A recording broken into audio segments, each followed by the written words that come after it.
everything was fake. The temperature record was fake. The sea levels were fake. Not my words, those are the words of Tony Heller, a man who describes himself as a lifelong environmentalist. In fact, for the last 40 years, he's used his bicycle exclusively for local transportation. However, while working in the Silicon Valley as an electrical engineer, and by the way, before that, he was a working geologist, he decided he would take a look at the climate record for himself to get up to speed on this global warming climate change debate. And when he looked at the record, he came away shocked because, in his words, everything was fake. That led him to create the website realclimatescience.com and the spicy and informative Twitter feed at Tony Climate. I think you're going to find this interview wonderfully informative and, quite frankly, delightfully entertaining. Here's my interview with Tony Heller. Okay, I love the informality of this podcast. I think it's going to make for a very enjoyable discussion. Give us your background, Tony. Tell us your background and how you got into this global warming slash climate change debate. I was born and raised in Los Alamos, New Mexico. My father was a nuclear physicist. I've been in the scientific community my whole life. In fact, when I went to college, it was very strange for me, meeting people whose parents didn't have PhDs. I had no idea that such people even exist. People tell me what their parents did for a living. I was like, what? But anyway, yeah, so I went to Arizona State, got a degree in geology, worked for a few years as a geologist, doing a lot of very different kinds, very interesting research, including oil shale, nuclear waste disposal, geothermal energy, volcano research, quite a few different coal gasification, quite a few different interesting things. But then when Reagan became president, Jimmy Carter had this big focus on developing U.S. energy resources because because of the Arab oil embargo. In 50 years ago this week, the front page of the lead story in the New York Times was um, people lined up to get gas for Yes, hours we had because we, literally had the gas shortages. And yeah, what was the deal then? You could buy on certain days of the week, you could yeah, purchase gas. yeah, they like based on your license plate, Right. but there wasn't enough gas around. Yeah, Yeah, so you're right. We had the gas shortages back then, and I think that would astound people today if those right, same things took place, in the year 2024. right. Yeah, people take everything for granted now, the stability of the energy supply. So then the US became very dependent on foreign oil once again, and then being a geologist in the United States was just no longer any good because we were buying all of our oil from overseas cheap. So geology was no longer a good profession to be in. So then I decided to go back to school. So I went to Rice University, got a master's degree in electrical engineering. Spent quite a few years in the computer industry, but I always really liked, engineering is really interesting, but I'd always wanted to be involved in science too. So I kind of kept my fingers in the climate stuff. I was actually introduced to the global warming stuff by my boss at Los Alamos in 1979. Wow, that was very early on. Yeah, Yeah. and I was a true believer. And a lot of things going on, like the 1990s are very warm. The whole thing seemed very credible. I think probably the biggest event that changed my mind was I was working in the Bay Area in early 2016, and 2016 was a very interesting. No, I'm not 2016, 2006. Sorry. was very extreme warmest January on record in the United States, I think. In northern Colorado and Fort Collins, Colorado, they weren't having any winter weather at all. It was going on shirt sleeves in Fort Collins in January. Then we went out to California, spent a few months living out there, and we left. I got a job back in Fort Collins in July. We left the Bay Area. We were living in Cupertino. We left the Bay Area. It was incredibly hot. Our swimming pool in Cupertino at the apartment got hot all the way down to the bottom of the pool. Driving through Sacramento was like 117 degrees going through Sacramento that day. I got back to Fort Collins. It was extremely hot. And I was thinking, it's the end of the world. As global warming's getting really bad. But then something strange happened. The weather changed in September and it got very cold and wet. And I was coaching kids soccer again, and it was really cold and wet. And then Fort Collins had their largest snowstorm on record Christmas week that year. And so realizing, well, this is not a linear trend. There's something else going on here. So I started looking into it and started looking into the temperature record and realized that the whole thing was a scam. The U.S. temperature record was being mishandled so badly. It was just propaganda. It wasn't actually a warming trend in the United States. What was going on is they were creating a fake warming trend by tampering with the data. And that's when I started really getting, deep into this. And so realizing everything about the story was fake. It wasn't Wow. just the temperature data, it was the Wow. sea level data, glacier data. The whole story was fabricated. And realized I was onto something very interesting. It gave me a way to, I was working as an engineer designing microprocessors for Intel at the time, which was all right, but I've been doing that for a long time. It was starting to get kind of boring. But by doing the climate stuff, I was able to keep myself doing science, which is what I was really interested in. And so I've been pretty busy with that the last So this was 15 your years. big awakening moment was 2006? Yeah, no, Wow. it's yeah, 2006 was when I really started wondering what the heck is going on here. Yeah. And so Yeah. I think that part is fascinating and very credible because you were honestly looking at the data that you assumed to be spot on, Uh-huh. and you started seeing these glaring holes Yeah. and uh creative deception taking place before your very eyes. Yeah, I was working in developing microprocessors where everything has to be perfect. Right. It- you've got billions of transistors in there. If they're not all essentially all perfect, or if there isn't some workaround for, some sort of known flaw, then the thing's not going to work and the company's going to lose billions of dollars and it's going to be a huge problem. So everything has to be perfect. And then I switch over to this climate world, with NASA and NOAA's temperature data, and it's complete garbage. I mean, it's not that it's a little bit bad, it's that the Right. whole thing is completely fraudulent, that they're using totally unacceptable techniques of manipulating data, hiding data, rewriting data, straight out of Orwell's 1984. Right.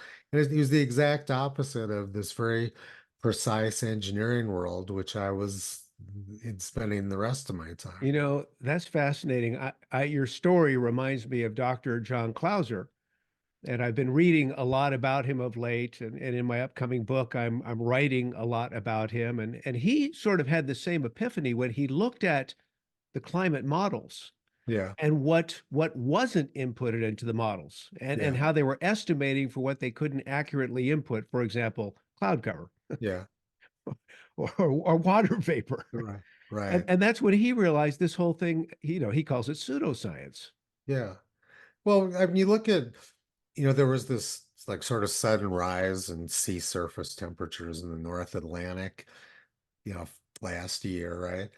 And they tried blaming it on carbon dioxide, which is completely insane because the spectral bands of carbon dioxide the radiation in the spectral bands doesn't even penetrate the surface of water. You can't possibly explain a rapid rise in sea surface temperatures from carbon dioxide because there's no physical mechanism for it to occur. But on the other hand, cloud cover is a very simple explanation. If there's less cloud cover and you're getting more sunshine, then yes, you're going to see a rapid increase in temperatures, just like our swimming pool in Cupertino in 2006, Hmm. um, because it was very sunny and they didn't have the usual fog and cloud cover, so the pool heated up. It's not, it's a relationship which everybody understands. When California has a we spent the summer of 1998 during the El Nino in California, north in the Bay Area. It was very cold. The water, it was cloudy all the time. The water never warmed up, in Monterey and Santa Cruz. It stayed cold all summer because it was foggy all the time. But if you get sunny weather there, then the water warms up. Everybody understands this, that the temperature of the water is controlled by sunshine. But for some reason, when some government scientists make idiotic claims that warming sea surface temperatures in the North Atlantic are due to carbon dioxide, people believe it, even though it doesn't make any scientific sense at all. Tony, isn't it amazing how carbon dioxide has been sold as a pollutant to the public at large? Carbon dioxide is the opposite of a pollutant. It's Right. the basis of all life. Do you think this is a question of the fact that we have such a poor education system that people are able to buy in so easily to this whole argument? Well, absolutely. And I think that the poor education system is by design. Al Gore's science fiction movie has been shown to just about every school kid on the planet, and it's complete garbage. I found a transcript the other day of things Al Gore said, all of those predictions.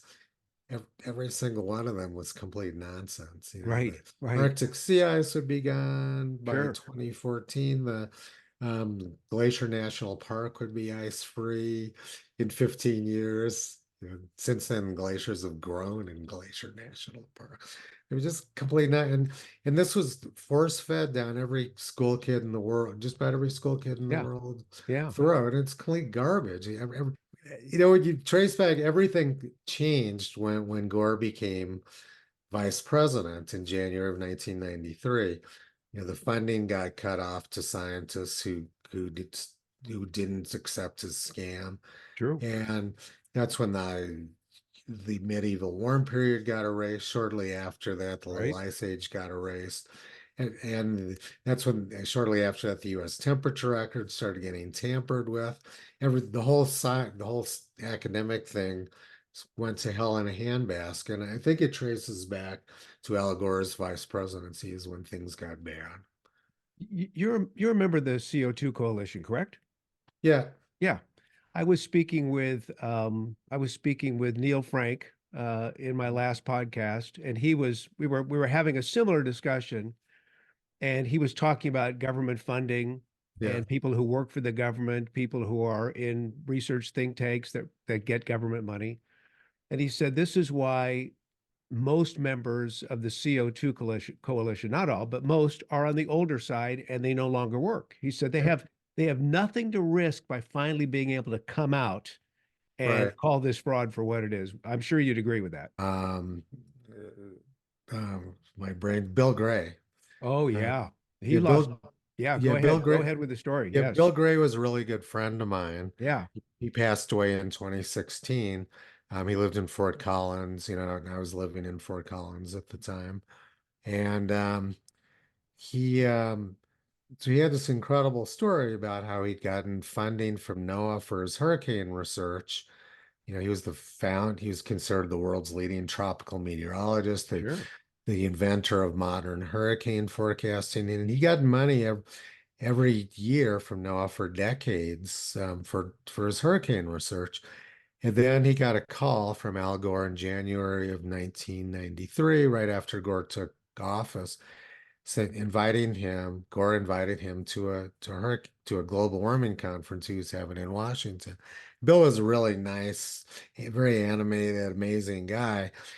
then he said, well, I'm happy to attend your conference, but you should know that I'm not a big fan of your global warming theories. He got blackballed, never got another penny It's out of the true. government Yeah, they after cut him off. They that. literally cut him off. Yeah. Yeah, So and he's he so he and he spent the next few decades self-funding his students like Phil Klotzbach. yeah, He funded the research himself because government money was, and he got some money from insurance companies yeah. for a while too. So Wow. Uh, yeah. as long as we're talking about Al Gore and his just bombastic rhetoric, I'd love to get your take on these terms that are now thrown about so recklessly, bomb cyclone or even atmospheric river. It's as if these things have never occurred before. These are the products of climate change. But your take, for example, first on the atmospheric river, which every scary weather forecast now, when there's a storm in California, they're talking about the atmospheric river. Yeah, I plotted up the Palmer Drought Severity Index for California yesterday. Looks like there's a wet period about once every 6 years. They had a very big one in 2011, 2017, 2023, another one this year, it Yeah, and looks I saw like. that on your website, by the way. It was really Yeah, great. Yeah. yeah, and the big one was in 1862, and San Francisco got 30 inches of rain in January 1862. Sacramento was flooded, you know, 10 feet deep in water. They had to move the state capital to San Francisco because Sacramento was underwater for 6 months. The state went bankrupt. And then later that year, later in 1862, California went into a terrible drought for 3 or 4 years. They had one of their worst droughts on record, beginning the same year which they had this horrible flood. And you look, there was good publication, which I cite a lot from the Southern California Historical Society about the history of droughts and floods. And it's incredible, it's constantly switching back and forth. Right. Terrible droughts and terrible floods. One of the more interesting stories was 1859 in California. That was the year of the Carrington event, the largest solar storm on record, occurred in the summer of 1859. Um, Prior to that, on June 17th, 1859, they had these incredible downslope winds in Santa Barbara. The temperature got up to 133 degrees Fahrenheit for Wow. several hours. Wow. Animals were dying, animals were dropping dead. There was a sailor who was out at sea. His arms got completely blistered from the heat. Everybody was hiding in their homes. It just lasted for a few hours, like 4 or 5 hours. Then the temperature dropped back down to normal once the winds went away. And that whole all of Southern California was having terrible heat waves and fires at that time. Ojai burned up. I think they rebuilt Ojai after that and it became the nice little tourist town that it is now as a result of that 1859 Wow. um, fire. But they had terrible heat wave and fires in Southern California that summer. Then in October of 1859, it got up to 110 degrees in Los Angeles in October. It was pretty remarkable. And then in December, they had this incredible flood in Southern California, 10 inches of rain in a few days, and it wiped out the cattle industry in Southern California. All the cattle died. And prior to that, cattle was a big industry. It got completely wrecked by that flood. So they were going between heat waves and fires and floods. And it seems to have been associated with that solar storm. Karl Marx said it best. History means nothing. Yeah, You have to erase the historical record if you want to progress. right. And that's exactly what they're doing. And then they come up with this new terminology, like I was talking about with the atmospheric river, which is just it's a stationary cold front. Yeah. Or the rain bomb that Al Gore refers to, which I think is bombogenesis. I'm guessing that's what he's referring to, which is just a big drop in barometric pressure. Yeah. It's always happened. Yeah.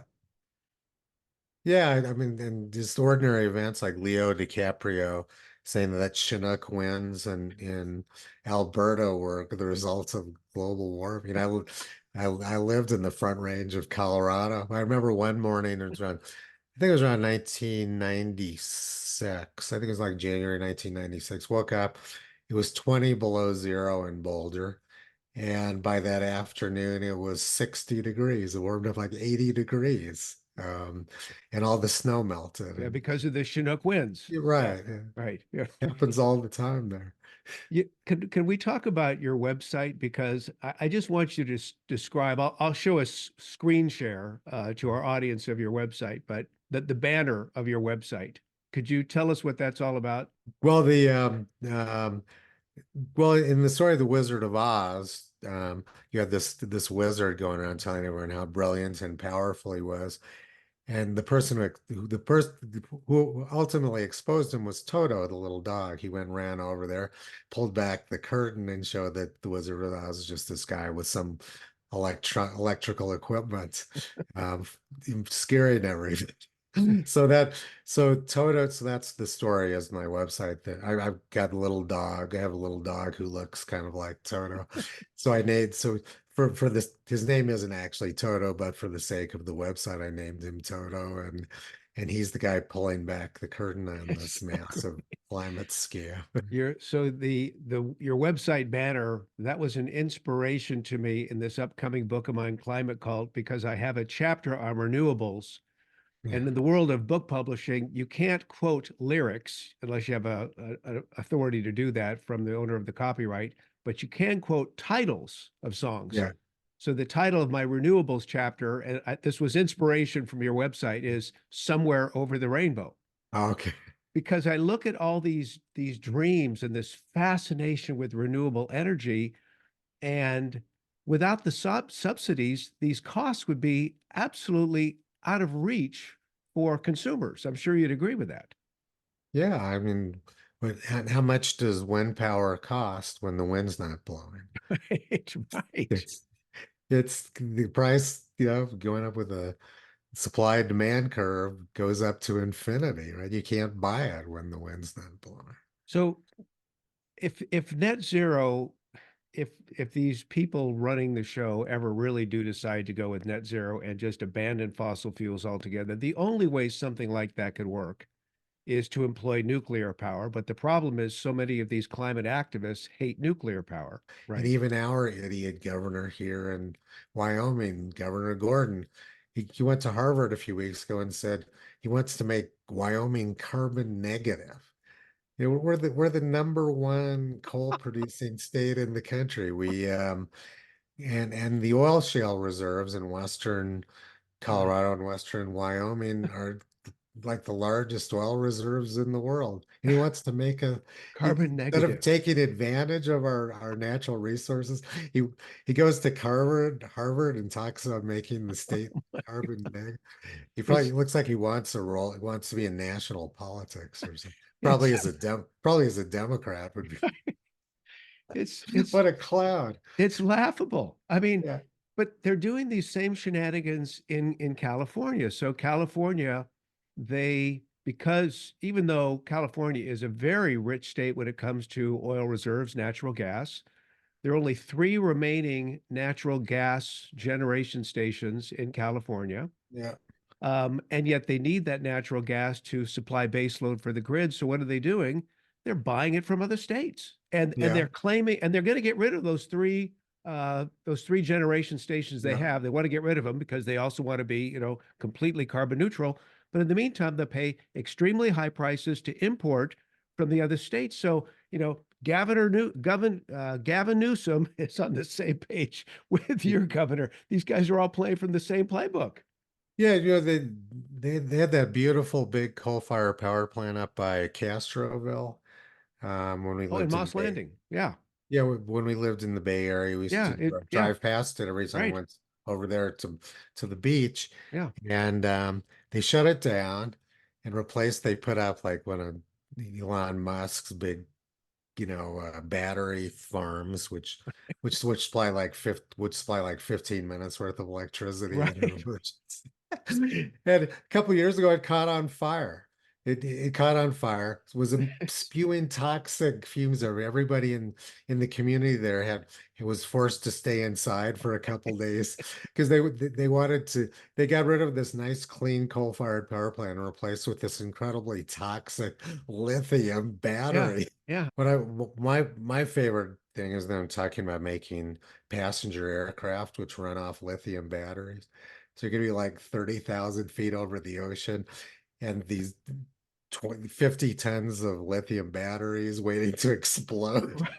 Right.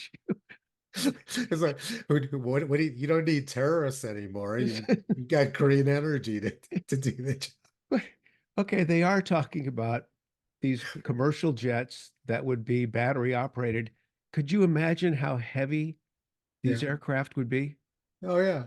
Yeah, And regular jet fuel powered aircraft, when it's going across the ocean, its weight goes down as it travels because it's yes.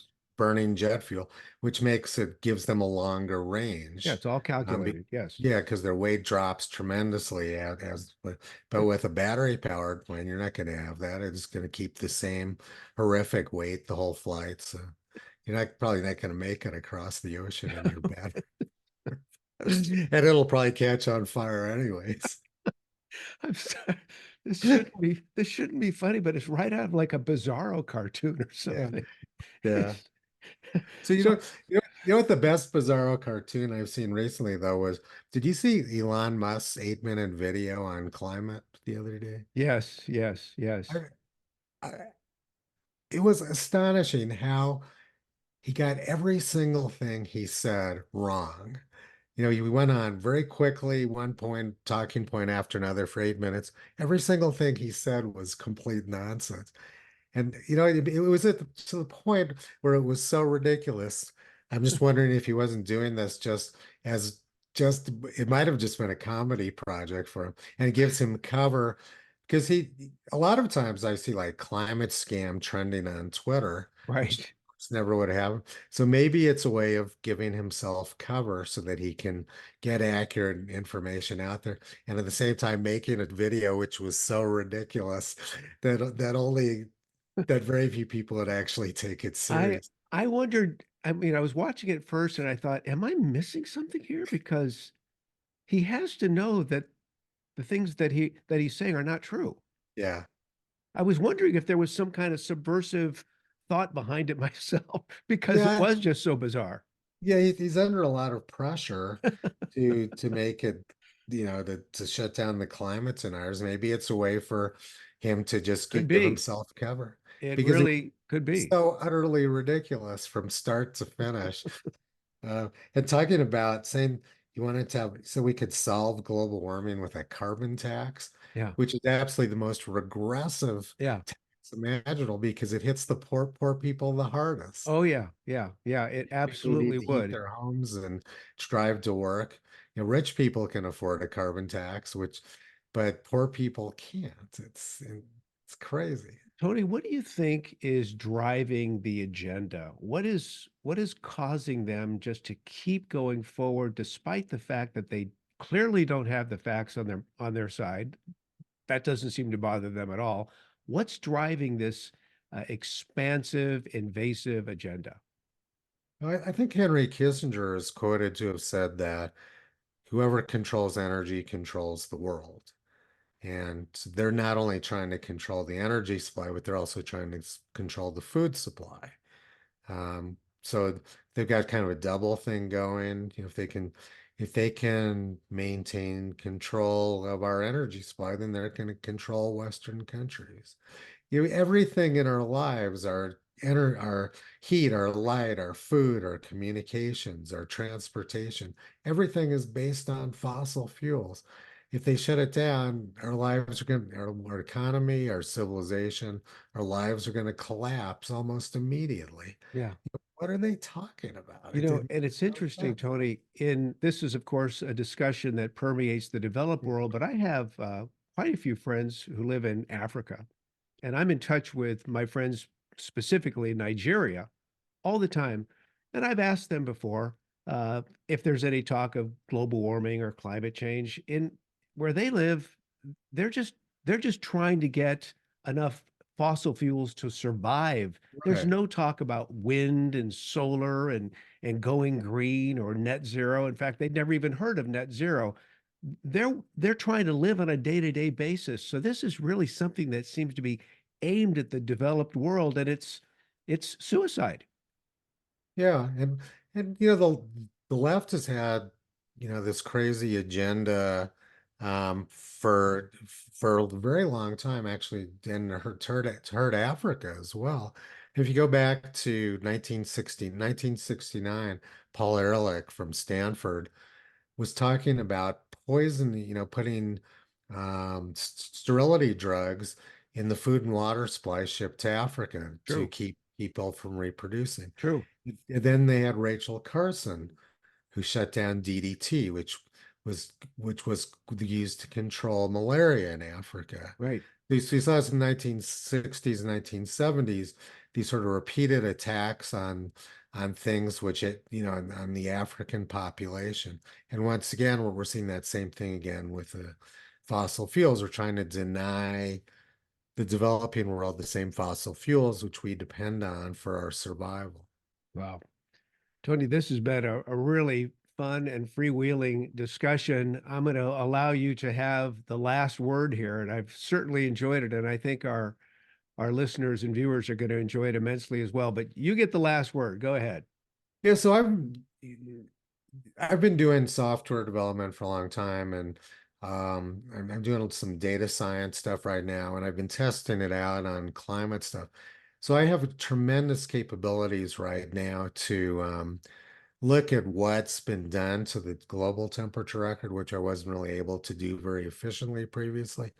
And I'm just starting to get into that now, and it's just absolutely atrocious, the things going on there. With the US, and what they're doing to the US temperature record is horrible, but the abuse of the global temperature record is equally as bad. So look forward, you can look forward to a lot of that information from me coming out in the near future. I'm just going to be hammering this completely fraudulent global temperature record, and the completely fraudulent US temperature record, which forms the basis of climate science.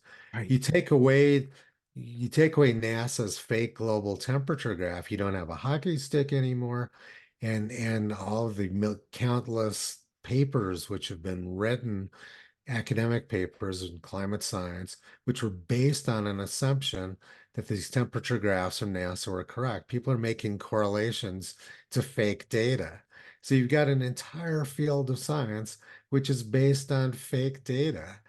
And it's got to be one of the most bizarre moments in science. I mean, Piltdown Man was bad, but Michael Mann is vastly worse in his whole field of science.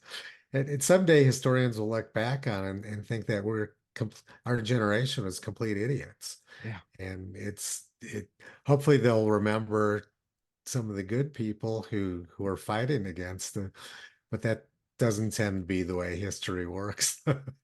It's probably just getting a broad brush, say, boy, these people were completely out of their minds in Well, the early keep part of doing the what you're 21st. doing. I'm telling you, I enjoy your website. I enjoy your Twitter feed, and I know there are thousands and thousands of others who do as well. So just stay in the battle, man. Keep swinging.